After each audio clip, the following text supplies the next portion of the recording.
क्षेत्रावर झालेले परिणाम याचे आपण उल्लेख लक्षात घेतो. जागतिकीकरण कधीपासून स्वीकारण्यात आलं? आपल्याला माहित आहे की 1990च्या दशकामध्ये जे उत्तरार्धामध्ये जे आहे देश 2 महिने चालेल एवढं परकीय चलन आपल्याकडे होतं आणि अशा परिस्थितीमध्ये आपण 200 टन सोनं अमेरिकेकडे गहाण ठेवलं आणि त्या बदल्यात आपल्याला $6 कर्ज पुरवठा प्राप्त झाला. आणि त्यावेळेस जागतिकीकरण, उदारीकरण आणि खाजगीकरण हे जे आहे तर हे धोरण IMF आणि जागतिक बँकेने सांगितले की तुम्ही स्वीकारलं पाहिजे आणि त्यावेळेस आपण जागतिकीकरण स्वीकारलं आणि त्यामुळे वेगवेगळ्या प्रकारच्या बँकिंग विषयी सुधारणा आहे, भांडवल बाजार सुधारणा आहे, इन्फ्रास्ट्रक्चर आहे, आंतरराष्ट्रीय व्यापार आहे, लघु उद्योग धोरण आहे, मोठे औद्योगिक धोरण आहे, असे जे वेगवेगळ्या प्रकारची जी धोरणं आहेत त्याच्यामध्ये बदल झाले, त्याच्यामध्ये धोरणाची अंमलबजावणी झाली. मात्र जागतिकीकरणामध्ये सहकारी क्षेत्र जे आहे ते ओस पडलं. याचं महत्वाचं कारण म्हणजे शेती आहे. शेतीमध्ये शेती क्षेत्र हे दुर्लक्षित मानल्यामुळे शेतीचाच एक महत्वाचा घटक म्हणजे सहकार होय आणि शेती आधारित उद्योगधंदे, सहकारी साखर कारखाने आहे, दुग्ध प्रक्रिया संस्था आहे किंवा ग्राहक संस्था आहे, ग्राहक भागणारे आहे, सहकारी खरेदी विक्री संस्था आहे, हे सगळे शेतीवर अवलंबून असतात आणि त्यामुळे हे शेती क्षेत्र दुर्लक्षित झाल्यामुळे एकूण शेती क्षेत्रावर आधारित हे जे आहे तर वेगवेगळ्या प्रकारचे उद्योगधंदे अवलंबून असतात. मग शेती, पशुपालन, मासेमारी, खाणकाम हे घटक याच्यावर अवलंबून असतात आणि हा घटक दुर्लक्षित केल्यामुळे इतर घटक सुद्धा सार्वजनिक म्हणजे सरकारी गुंतवणूक कमी झाली आणि त्यामुळे अनेक अडचणी झाल्या.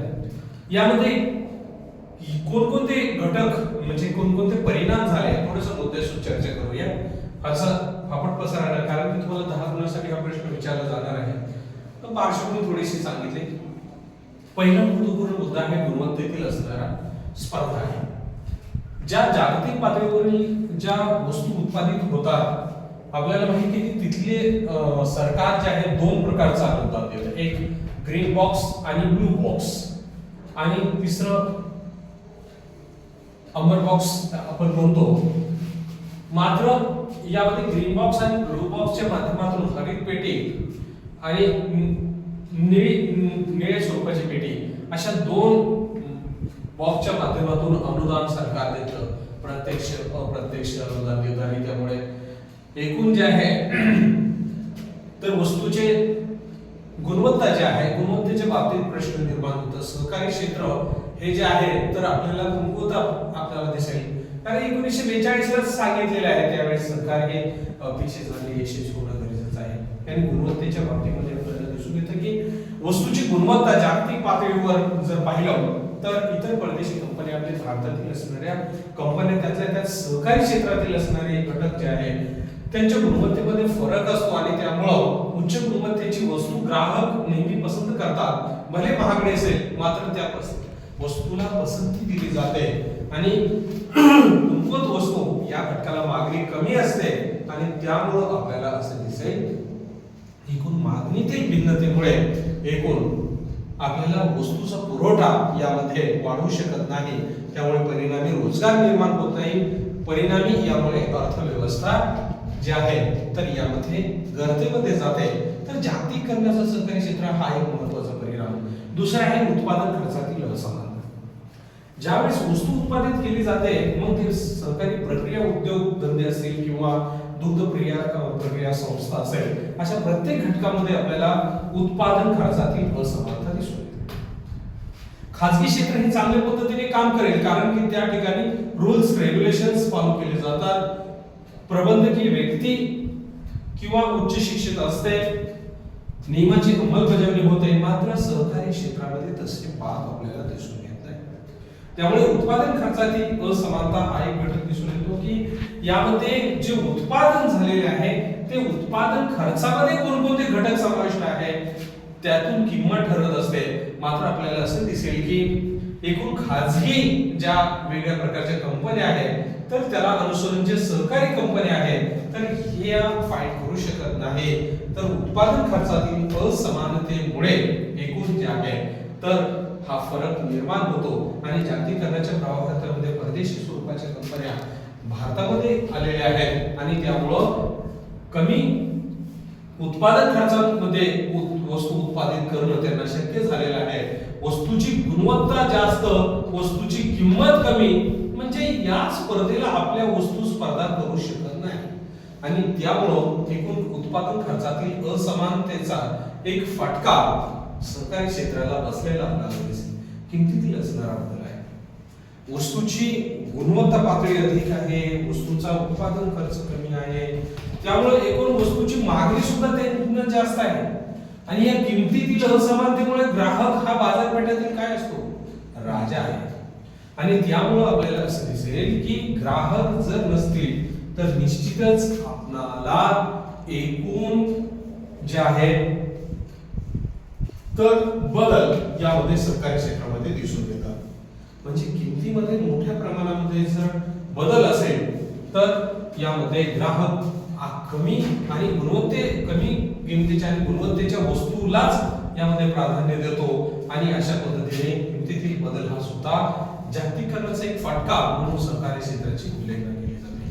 गडी कापूस स्पर्धा आहे, वेगवेगळ्या प्रकारच्या ज्या स्पर्धा आहेत त्याच्यामध्ये आपल्याला आज आपण बघतो परफेक्ट कॉम्पिटिशन आहे, त्याच पद्धतीने मोनोपोली कॉम्पिटिशन आहे, मोनोपोलिस्टिक कॉम्पिटिशन आहे, त्याच पद्धतीने ओलिगोपोली आणि डिओपोली, हे जे वेगवेगळ्या प्रकारचे मार्केट स्ट्रक्चर आहे त्याच्या मार्केट स्ट्रक्चर मध्ये आपल्याला असं दिसून येतं की गडी कापूस स्पर्धा ही मोठ्या प्रमाणामध्ये आज दिसते आणि एखाद्या कंपनीनं जर पेढीनं किंमत वाढीची स्पर्धा ठेवली तर तिथे फारशी किंमत वाढीची स्पर्धा होत नाही.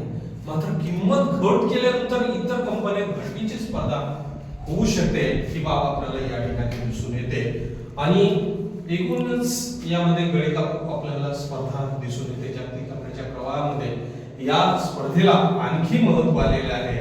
आज आपण बघतो की परदेशी कंपन्या देशांतर्गत कंपन्यांची स्पर्धा करताना पाहतात आणि अशा जागतिकीकरणाच्या प्रवाहामध्ये सहकारी क्षेत्राला मात्र यामध्ये जे आहे फार पछाडीवर गेलेला आपल्याला दिसून येतो. नेक्स्ट मुद्दा कुशलता व शिक्षणाचा अभाव आहे. यामध्ये आपल्याला असं दिसेल की जे सहकारी क्षेत्र आहे त्याच्यामध्ये जे कर्मचारी आहेत ते कुशल आणि कार्यक्षम नाहीये. त्याच्यामध्ये शिक्षणाचा त्यांचा अभाव आहे कारण की ज्या खाजगी कंपन्या आहेत ते खाजगी कंपन्यांमध्ये काम करणाऱ्या व्यक्तींना उच्च पदस्थ यामध्ये जे आहे म्हणजे एमबीए असेल, उच्च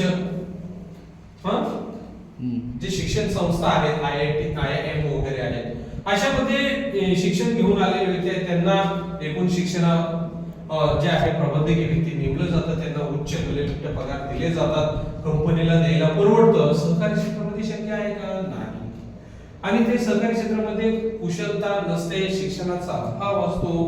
त्यामध्ये कोणती स्ट्रॅटेजी राबवायची, ग्राहकाचं जे आहे मानसशास्त्र कशा पद्धतीने ओळखून घ्यायचे, सेलिंग स्ट्रॅटेजी कशा पद्धतीने राबवायची, याचं काही ताळमेळ काही मॅनेजमेंट नसतं आणि त्यामुळं एकूण वस्तूचे एकूण जे आहे तर यामध्ये गुणवत्ता कमी राहते आणि जागतिकीकरणाचा हा एक फटका यामध्ये आपल्याला दिसेल. ज्या खाजगी कंपन्या आहेत सर वेगवेगळ्या कंपन्या आहेत परदेशी कंपन्या मोठ्या प्रमाणामध्ये प्रवेश करतायत आणि त्यामुळं अशा कुशल आणि उच्च शिक्षणामध्ये आपली अकुशलता आणि शिक्षणाचा अभाव असल्यामुळं आपल्याला सहकारी क्षेत्र जागतिकीकरणाच्या प्रवाहामध्ये पाठीमागचं आलेलं चित्र आपल्याला दिसून येतं. आणि लास्ट आक्रमक जाहिरात आहे. जाहिरात ही दोन पद्धतीचे, एक म्हणजे माहिती देणारी असते आणि दुसरी मन वळवणारी असते. हल्लीच्या प्रक्रियेमध्ये म्हणजे वास्तविक परिस्थितीमध्ये जागतिकीकरणामध्ये आपल्याला मोठ्या प्रमाणावर सहकारी क्षेत्र जे आहे या सहकारी क्षेत्रावर मोठ्या प्रमाणात परिणाम झाल्याचे चित्र दिसतं. कारण की ज्या वेगळ्या प्रकारच्या परदेशी कंपन्या जाहिरातीवर मोठ्या प्रमाणात खर्च करतात त्याच्यावर एकूण संशोधन म्हणजे त्यांचं रिसर्च अँड डेव्हलपमेंट डिपार्टमेंट काम करत असतं. सहकारी कंपन्या ज्या आहेत किंवा सहकारी जे पेढ्या आहेत त्यांची अशा पद्धतीची कुठलीही प्रकारची स्ट्रॅटेजी नसते.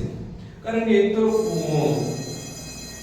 स्वावलंबित्व आणि परस्पर सहकार्याच्या माध्यमातून निर्माण झालेले संघटन असतात. त्याच्यामध्ये अशा पद्धतीने जर जाहिरातीवर खर्च केला तर ही गोष्ट त्यांना परवडणारी नसते, त्यामुळं आक्रमक पद्धतीची जाहिरात ही सुद्धा जागतिकीकरणाचा एक फाटका सहकारी क्षेत्रावर उल्लेख मानला जातो. सगळ्या मुद्द्याचं विवेचन आपण लक्षात घेतलं तर आपल्याला जागतिकीकरणाच्या प्रवाहामध्ये सहकारी क्षेत्र हे यामध्ये त्याचा प्रतिकूल परिणाम सहकारी क्षेत्रावर झाल्याचं आपल्याला चित्र यामध्ये दिसून येतं. या ठिकाणी आपण थांबूया, राहिलेली मुद्द्याची चर्चा नेक्स्ट